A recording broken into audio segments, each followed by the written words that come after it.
Esma mushiki wanjye akambwira mdogo wangu uwo ni mushiki we penzi baya ati musaza wanjye muto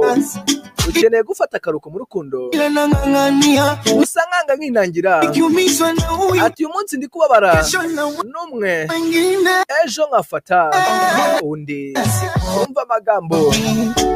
ati kubera iki nahagarara sikomi ati sikome sikomi ati sinshobora guhagarara licha mateso haya ati nubwo bikomeye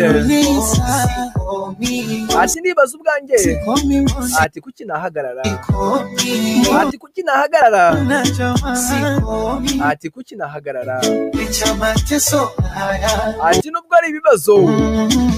alionifanyia wa sentro wake ya Mungu sio ati ibyo umugore yankoreye hizi sehemu ndarahira ko umwana nta muntu nzigira mbibwira ila nimejifunza kuko nize kesho isomo rya danje siwamini wache kitazigera ryongera